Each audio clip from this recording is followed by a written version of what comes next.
All the events in Iran recently have been tremendously educative for the rest of the world. For one thing, it's taken finally the last shreds of the mask off the Iranian regime. We now know fully and completely what they're like. They're prepared to use violence to suppress dissent. They stole an election. We've known already that because it's a theocratic state, it hasn't allowed people to stand for election in Iran unless they pass muster with the Committee of Guardians. But this has torn the mask finally from the last little bit of the face of Iran. But it's also shown us something else too. Iran is a country with a very, very large proportion of its population young. It's a very educated, advanced country. And it's a country where obviously there's a huge desire for real democracy and for individual liberty. And there is an enormous groundswell of opposition also to the theocratic aspects of the regime.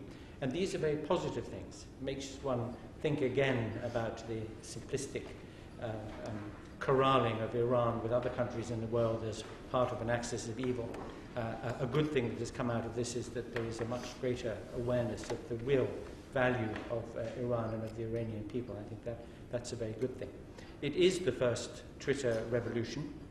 It is the first popular uprising, which has made very good use of electronic media.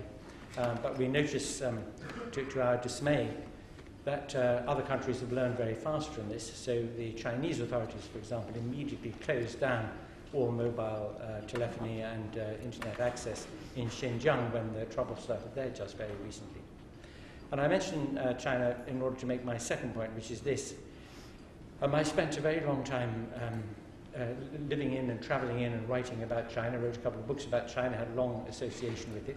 And when the Tiananmen Square events happened in China, I was involved for a number of years afterwards with refugee and exile communities of Chinese dissidents who were trying to organize an opposition to China outside China. And I mention this because it raises an extremely important point.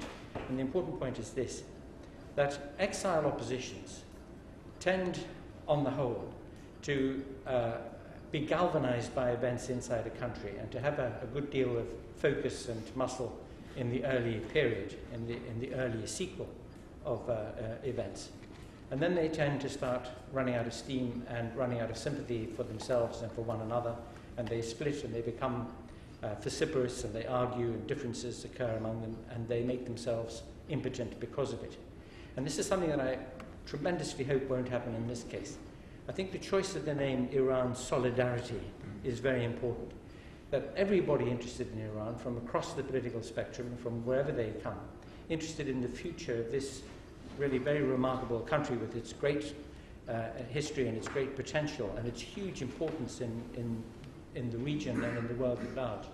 But everybody interested in Iran, Iranians and non-Iranians outside, should keep this solidarity, should keep a unified movement outside the country to help people inside the country, to keep the argument going, the debate going, and to keep these extremes right on the forefront of everybody's attention.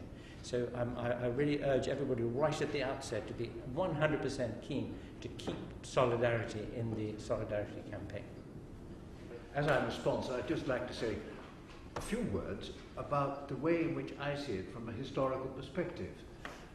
Marxism was an international threat of very no great significance until it took over a country.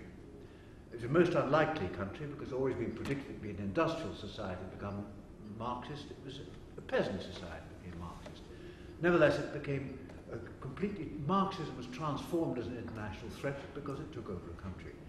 And the same, I think, in a way, was true, these historical parallels, not very accurate, that Islamic fundamentalism was a threat, but it didn't really become a major threat in terms of world politics until it took over a country. And again, it was the most unlikely country to take over. It always seemed to me that this was the one Muslim country which was likely to become most critical of Islam because it is the Muslim country with the largest university population and most of the university students female.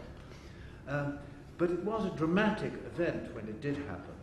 I mean, Turkey could be argued as one Islamic country one Muslim country that turned against Islam under Ataturk, but it now seems to be somewhat veering the other way. This now does seem to me, despite the terrible events of the last few months, this does seem to me also a moment of hope. And perhaps this is something which the other speakers will elaborate. That's all I wanted to say.